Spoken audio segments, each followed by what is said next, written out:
కూడా అయ్యాలని ఎడమ చేతి ఇలా ఇరిగిపోతూ ఉంది అన్నా నన్ను చూసుకున్నాడు ఇలా మైలగిరి పట్టణం రాజమేలతోని అన్నావు ఎడమ చేతి ప్రాణం పోతా ఉన్నది అన్నా అలనాడు అక్షగుణ్ణి అక్కడ ప్రాణం పోని ఇక్కడ సంగతి ఇట్లా ఉండగా నా తమ్ముడు రాపాయ్ అని వీరని కషగుడే నా తమ్ముడు అయ్యి 3 నెలలు అవుతుంది 6 నెలలు అవుతుంది నా తమ్ముడు రాకపోయి అంటున్నాడు ఈయన కషగుడు నా తమ్ముడి జాడలోకి వెళ్ళిపోతానని చెప్పి దాని అడవిలా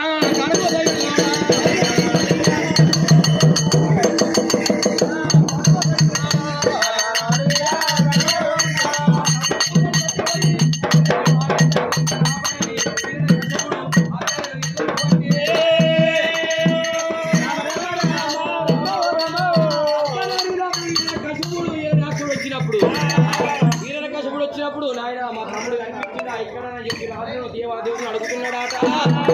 నాయన వీరకశపుడా ఇక మీ తమ్ముడు ఎక్కడ తమ్ముడా మీ తమ్ముడిని వాయురూపం పెట్టుకుని నారాయణమూర్తి అర్థం చేశాను చెప్తున్నాడు నా తమ్ముడు పిల్లలు మట్టికి అంతం చేసిన వారా నా తమ్మి చంపిన వాడిని నేను ఊర్చోబెట్టనని చెప్పి వీరకశపుడే